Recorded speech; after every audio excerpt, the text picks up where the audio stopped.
Right. இப்போ for example இப்போ திவாகர் பத்தி சொல்லலாம் ப்ரோ. திவாகர் தான் ஃபர்ஸ்ட் கண்டெஸ்டன்ட்டா உள்ள கூப்பிட்டாங்க.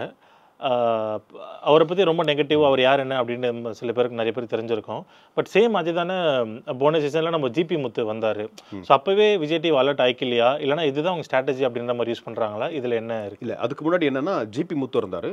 அதுக்கப்புறம் அதாவது ஃபர்ஸ்ட் போறவங்களே வந்து கொஞ்சம் காமெடி ஆட்கள் மாதிரி தான் எனக்கு தோணுது. ஜிபி முத்து போனாரு, அப்புறம் ப்ரொடியூசர் ரவீந்தர் ஒரு சீசன் போனாரு. ஃபர்ஸ்ட் ஆட்கள். அப்புறம் பாத்தீங்கன்னா யாருமே எதிர்பார்க்காத கூல் சுரேஷ் போனாரு.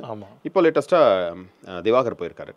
ஜிபி முத்து போகும்பொழுது சேனல் மேல எல்லாருக்குமே கொஞ்சம் கடுப்பு இருந்தது. என்னன்னா ஒரு அசிங்கமா பேசுற ஆள் ஜிபி முத்து. அப்புறம் வந்து நல்லா இதுவாயிட்டாரு. அந்த ஷோக்கு போயிட்டு வந்ததுக்கு அப்புறமே, ப்ளஸ் குக் வித் கோமாளிலாம் வந்ததுக்கு அப்புறமே தன்னோட கிரேடை கொஞ்சம் உயர்த்திக்கிட்டாரு. இப்போ கொஞ்சம் திட்டுறாரு. ஆனா அந்த கெட்ட வார்த்தைலாம் கொஞ்சம் குறைஞ்சிருக்கு அப்படிங்கிறது தான் என்னோட பார்வையா இருக்கு. அப்படி இருக்கும்போது அடுத்தடுத்த லெவலில் குல் சுரேஷ்லாம் போகும்போது குல் சுரேஷ் இப்போ வந்து பயங்கரமாக கழுவி ஊத்துறாரு. பிக் பாஸ்லாம் போகிறவங்க அப்படி இப்படின்றாரு. ஆனால் அவரே அவருக்கு வாழ்வாதாரம் தேர்றதுக்கு அங்கே போயிருந்தாரு. திவாகர் பொறுத்த வரைக்கும் என்னன்னா அவரு இந்த மாதிரி எல்லாரும் திட்டிக்கிட்டே இருக்காங்க. ஷோவோட ஒரு ஃபார்மேட் இப்படி தான் அப்படிங்கிற மாதிரியே ஒரு மாறி போச்சு.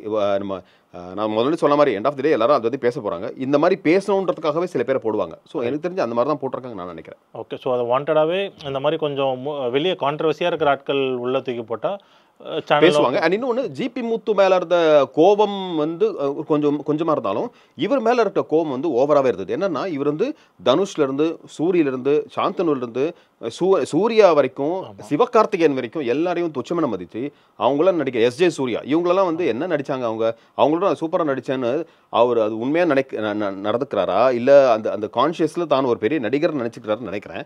அது மகா மட்டமான ஒரு நடிப்பு, ஒரு கேவலமான ஒரு சில பேர் பார்த்தா அருவருக்கத்தக்க ஒரு முகங்கள்னா எனக்கு தெரிஞ்சு அவர் ஒரு முகம். என்னன்னா சில இடங்களில் பார்த்தா ரொம்ப பாவமாக இருக்கிறார் இந்த ஷோவில்.